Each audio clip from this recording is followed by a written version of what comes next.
Ainge clearly remembers the game really well, but what about what was going on off the field in 2004? The name of the event, Hero Day, to honor local hero, number 24, Xavier Dobson. Duncan and other athletes risk the chance of getting hurt every time they pick up the ball, but many have turned to chiropractic care to prevent any other further injuries. Lions and tigers and bears, oh my, we're here at the Nashville Zoo where you'll also see predators, Nashville predators, enjoying a day off the ice. When the 940th person came through this gate, it means more people saw them play this year than ever before. Contact sports such as rugby can be hard on an athlete's body.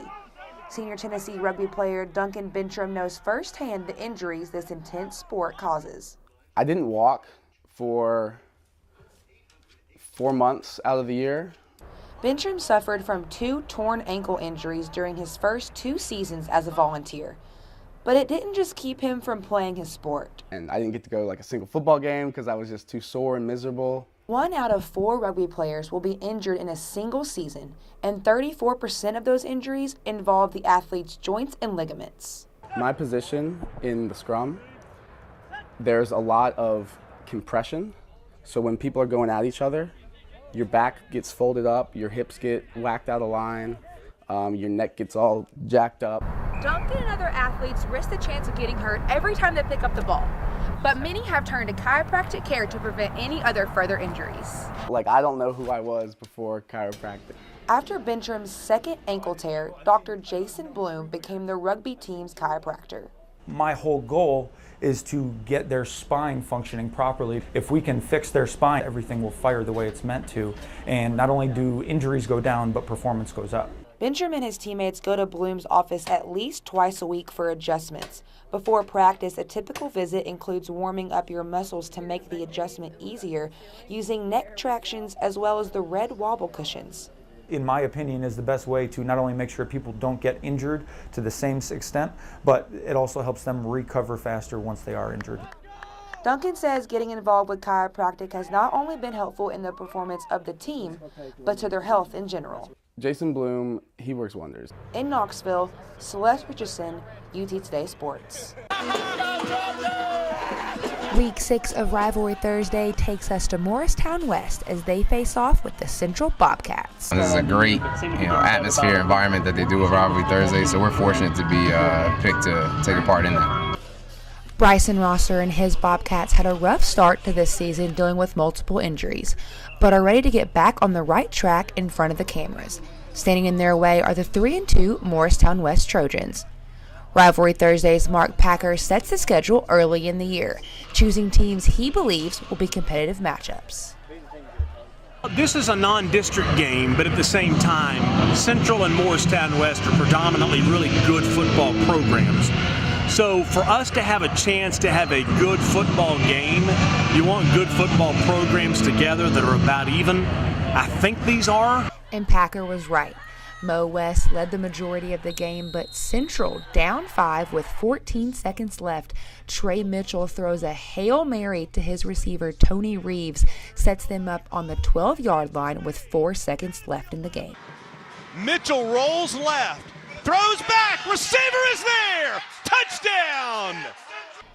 Central wins 25-24 over Mo West in yet another exciting matchup on Rivalry Thursday. In Morristown, Celeste Ritchason, UT Today Sports.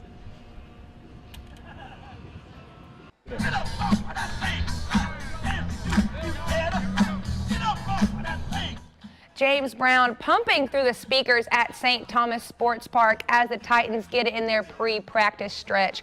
Ben Jones and Harry Douglas seeming to enjoy it quite a bit.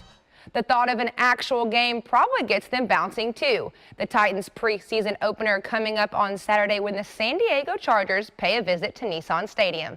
It's unclear how much Marcus Mariota will play, but we do know what he's aiming for when he's in the game. A better performance than he had during Monday night's scrimmage. Head coach Mike Mularkey seems to think it wasn't that bad, but Mariota is setting extremely high standards for himself. Call him his toughest critic. For me to be here, I got to be kind of hard on myself. I hold myself to a really high standard. I don't think these guys should expect anything less. Saturday's game against the Chargers also marking the return of the Wiz. Former Titans head coach Ken Whisenhunt, now the offensive coordinator for San Diego. Hope things turn out better for him than they did here. A dismal year and a half for Whisenhunt along the Titans sidelines, a mere 3 wins in 23 games. But getting any of his former players or assistants to say a bad word about the Wiz seems unlikely. A couple say they're looking forward to seeing him. I'm looking forward to catching up with him. I've seen him since last season. We saw each other at the Combine and the Senior Bowl. We've spoke many a times. I'm looking forward to seeing Ken. It'll be different, but honestly, I'm looking forward to it. I have a lot of respect for the man. He really gave me this opportunity. So, nothing but good words, and look forward to seeing him. Quite a scene in Warner Robins, Georgia, as the Little Leaguers from Goodlettsville posed with the Southeast Regional Championship banner. The 12-and-under squad getting it done in a big way against Peachtree City, Georgia this afternoon. Bottom of the 3rd inning, Ethan Jackson with a deep blast to right field. A solo shot giving Goodlettsville a 6-3 lead.